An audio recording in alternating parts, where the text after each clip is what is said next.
اعوذ باللہ من الشیطان الرجیم بسم اللہ الرحمن الرحیم۔ ناظرین اکرام، جناب رسول اللہ صلی اللہ علیہ وسلم نے ارشاد فرمایا کہ یہ ابن آدم کی خوش قسمتی ہے کہ وہ اللہ تبارک و تعالیٰ سے خیر طلب کرے، اور یہ بھی ابن آدم کی خوش قسمتی ہے کہ وہ اللہ تعالیٰ کے ہر فیصلے پر راضی ہو جائے۔ لیکن ہمارا حال یہ ہے کہ خیر و بھلائی کو طلب کرنے کے لیے اللہ کے دربار میں حاضر ہونا ہمیں گراں محسوس ہوتا ہے۔ اگر اللہ کا فیصلہ ہماری مرضی کے مطابق ہو تو اس میں بجائے اللہ کا شکر ادا کرنے کے ہم اپنی فتح گمان کرتے ہیں کہ یہ کام تو ہم نے کیا ہے، اور اگر فیصلہ ہماری مرضی کے خلاف ہو تو بجائے صبر کرنے کے آہ و بکا کرنا شروع کر دیتے ہیں۔ حق یہ ہے کہ اللہ رب العزت کو یہ بہت ہی پسند ہے کہ میرا بندہ میری رضا اور خوشنودی حاصل کرنے کے لیے ہر لمحہ کوشاں رہے۔ پیارے آقا علیہ السلام کا ارشاد عالی ہے کہ جس شخص نے اللہ کے لیے محبت کی، اللہ کی خاطر بغض رکھا، اللہ کی خاطر عطا کیا اور اللہ کے لیے روک لیا تو اس نے ایمان مکمل کر لیا، یعنی اس کا ہر عمل اللہ کی رضا کے لیے ہے، مولا رب العزت کو خوش کرنے کے لیے ہے۔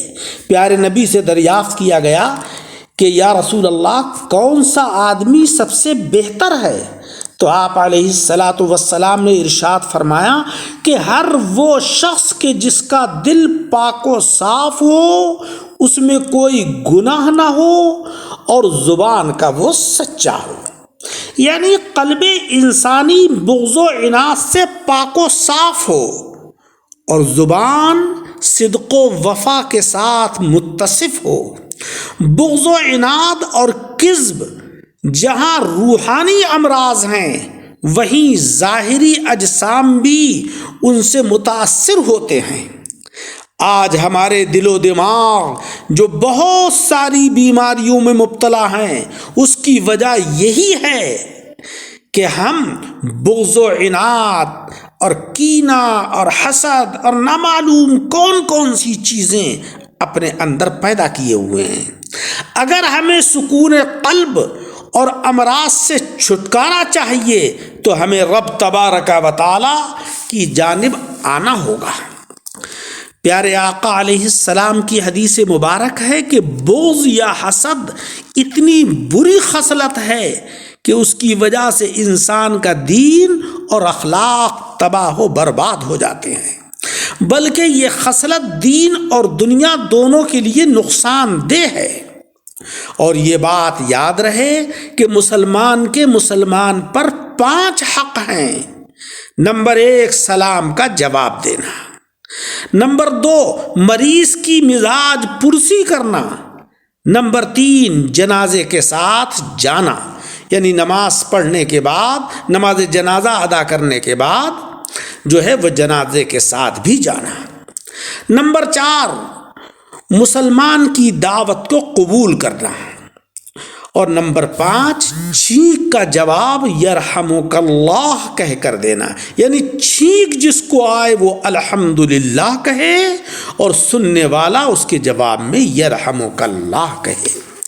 اللہ رب العزت کی شان تو یہ ہے کہ وہ مومن کی نیکیوں کے بارے میں ظلم نہیں کرتا، کسی بھی طرح کی کوئی ناانصافی نہیں کرتا ہے، ان نیکیوں کے ثمرات دنیا میں بھی عطا کرتا ہے اور آخرت میں بھی ان کا بدلہ دیا جائے گا۔ لیکن ہمارا حال یہ ہے کہ ہم اللہ کی نعمتوں کو فضول خرچی کر کے اللہ رب العزت کے ہی خلاف استعمال کرتے ہیں، جبکہ آقا علیہ الصلاۃ والسلام کا ارشاد عالی ہے کہ لوگوں کان کھول کر سن لو، لباس کی سادگی کو اختیار کرنا اور دنیا کے زیب و زینت کو ترک کرنا، یہ حسن ایمان کی علامت ہے۔ اللہ تبارک و تعالی ہم سب کو اللہ اور اس کے رسول صلی اللہ علیہ وسلم کی تعلیمات کے اوپر عمل کرنے کی توفیق عطا فرمائے۔ آمین بجاہ النبی الکریم۔